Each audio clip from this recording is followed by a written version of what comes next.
finger down if your boyfriend came from Arizona to LA to spend the weekend with you. The night before he leaves, look through his phone because you had a hunch, you found disturbing things. So you didn't sleep till 4 a.m. because you saw these disturbing messages. He had a flight the next afternoon, so you decided not to say anything, act like everything was normal, and then because you don't want to be gaslighted, because that's all he does is gaslight you. And yeah, so instead you wait till you drop him off at the airport until he boards his plane. When he has no signal, then you decided to send the screenshots and say, I'm over it, we are done. And then you decided to block him all over social media and block his number. And then you went about your day. Then you took a nap because you worked 12-hour shifts. And you wake up from your nap, you drive to work, you get to work, and he shows up at your work. He's literally right there waiting for you. And you almost get fired because everybody saw the children you work with, because you work at a private institution for mentally ill kids, and they literally saw everything. He refused to let me clock into work because he wanted to have a conversation with me, even though I was already 8 minutes late to work because of him. And so he decides to get the keys to your car so you could sleep in your car and just sleep in your car all night until you get off at 9 a.m.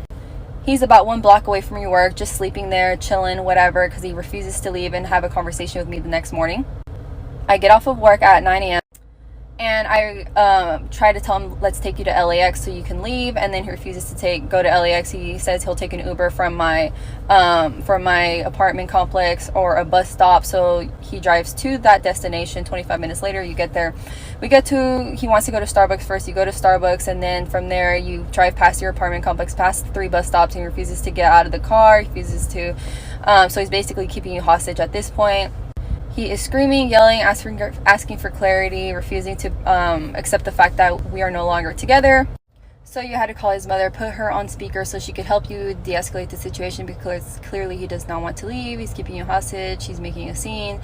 And she literally tells him multiple times to leave, and he doesn't want to leave. At that point, he does not care about his own well-being nor mine. It has been 14 hours since I haven't slept at that point. So finally, his mother tries to get some sense into him, and he doesn't want to leave from that current bus stop, so he decides to drive back to Starbucks, where he got that Starbucks drink, so he can leave from that destination, because he thinks it's less expensive, just to keep me more hostage and just keep talking to me about nonsense. And then he makes me wait 20 minutes for an Uber, and then right when he finally leaves you alone, you think you're all good, just to realize when you get to your apartment 5 minutes later, you turn around and your purse is no longer there because he decides to take your purse. You call him asking what the heck is going on, and he says you can meet me at LAX. He refuses to tell the Uber to stop somewhere, and you are literally with 15 hours of no sleep at this point. Makes you drive 50 minutes to LAX. At this point, you're calling the cops because he's threatening to just leave your purse anywhere, and you freaking me. It's like, why didn't you call the cops? Why didn't you call the cops? Why didn't you call the cops? You should have called the cops. You should have And I'm just like, ma'am. I work in a private facility for mentally ill kids. I'm not supposed to bring drama into the situation. We're understaffed, and there's always one MA every single day between 9 a.m. to 9 p.m., from 9 p.m. to 9 a.m.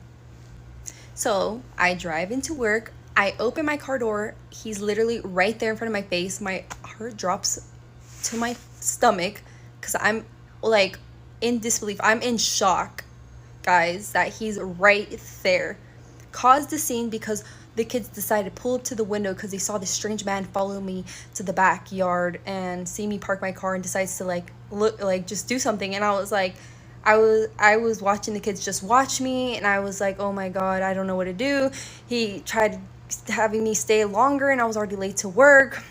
I told him take an Uber back. I do not want to talk to you. He refused to take an Uber, kept me just there, not letting me clock in and get into work to take care and do my job. So he wanted me to stay outside while he's on the phone with this girl, and he's asking this girl, like, hey, like, I didn't cheat, right? Like, I go up to work every single day, right? And blah, blah, blah. And I'm like, okay, I really don't care what she has to say, but I'm gonna go into work. He's like, no. I'm like, well, you gotta take an Uber, like, get out. And he literally is like, I'm just gonna sleep in your car, grabs my keys, and I'm like, I don't know what to do, so I just walk into work because I have no other choice. I decide to start taking care of the kids, putting them to bed, doing their hygiene, having to do my normal routine. And I have literally text messages of me being like, okay, here are flights at 5 a.m., at 9 a.m., like, just return my keys by the morning, or like, here's a flight at 5 a.m. If you could take an Uber, drop my keys off in the front of my work, like, everything's good, blah, blah. And he just refused to do so. So I cannot bring any drama to my work. I almost got fired, literally, because of this situation. So I'm not supposed to bring drama with the kids, and it actually happened, but thankfully they didn't do further actions. So no, I couldn't just call off. Like, we have regular schedules. We know when everyone's gonna come in and do the certain time. I couldn't call anybody to take my shift, guys. Like, I was supposed to start work right then and there. From 9 p.m. to 9 a.m. I had nowhere to go. I couldn't go anywhere. I couldn't leave these kids unattended. It just couldn't happen. So that's why I just felt stuck, and I felt in shock, and I just didn't know what to do. And I didn't think of him as a narcissist at that point, because I thought he was the man I loved. So yeah. How many of y'all ever believe a nigga after this shit? I was talking to this boy or whatever for a good little 6 to 9 months. We been chilling, kicking the bubbles. One day out of the blue, we was cuddling. He turns around to face me, cause he was Little Spoon, and tells me he has a 1-year-old son. Oh, you do? He know that I know that he knows that I know how I feel about people with children, aka baby daddies. I'm not really fond of baby daddies. Definitely if the child is not 3 years old, I know there's a likely chance you and the baby mother will end up getting back together. So I don't even take this relationship seriously. I know this shit is finna end very, very soon. After he tell me this, I'm in disbelief. I'm in shock. You couldn't tell me this 6 months ago, 9 months ago. I stopped talking to him for a good little minute. Probably like a year. A year goes by. He tries to spin the block. He asks to match or whatever. Yeah, we can match. So we match or whatever, and we watching TV. A commercial come on about the child rape population or something about children. I'm like, dang, bro, like, this world is crazy. Like, everybody and their mama having kids. I add on, I'm like, how it feel to be a daddy?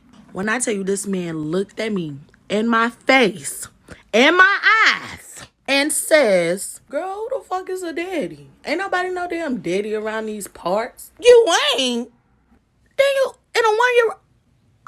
Is you for real? Didn't you just tell me like a year ago that you had a 1-year-old son? He looks at me in silence.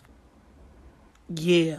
Yeah, what? Oh yeah, I do got a son. Did you forget, or what, you really finna lie? How you don't remember you was a daddy? I know you ain't forget you was a daddy. You really was just finna sit here and lie in my face?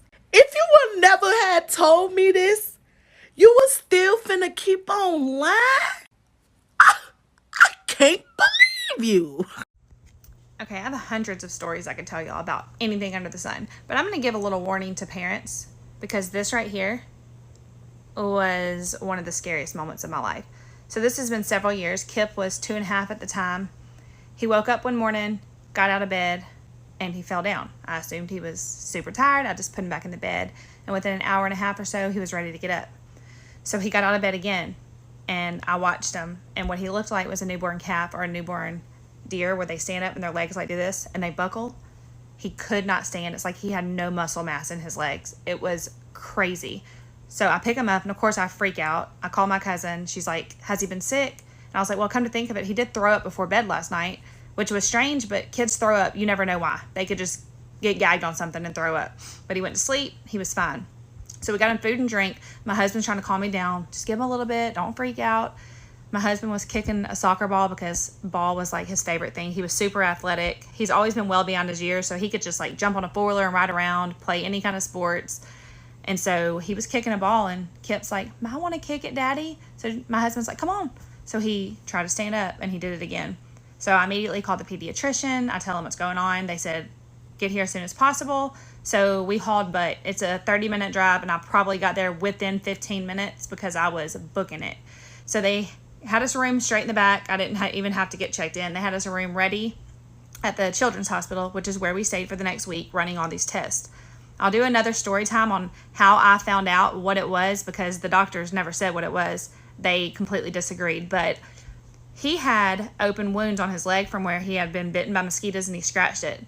My husband had sprayed off deep woods, which is a high percentage of DEET, all on his legs. So it got into his bloodstream, and he had DEET poisoning. The throwing up was trying to get that out of his system, but that's why he couldn't walk. We left the hospital a week later. They did spinal taps, MRIs. I asked the doctor, would they just check his urine and test him for DEET poisoning? And they said, if it's DEET poisoning, he'd be dead by the morning. You need to worry about what we think it is. Let us do our job. And I'm like, please do your job. Do all the tests. I wasn't saying no to any of the tests. I want to know what's wrong with my baby, and I want to fix it, obviously. So they finally take the urine, and they left it on our counter for 2 days and never even tested it. So we left a week later. In his chart, they chalked it up to a virus. Now, have you ever seen a virus make a kid not be able to walk for a month? It took a month for him to walk normal. When we left the hospital, he could stand a little better, but if you moved him too much, I'm telling you, it was terrible. He looked like he had a muscle disease where his legs didn't work. Everything worked, but he could not walk for a whole month. Do not use DEET on your kids. I saw this on TikTok, and it's supposed to give you energy, and it helps with your iron. So I bought it just to try it out, and I gave Corey some this morning.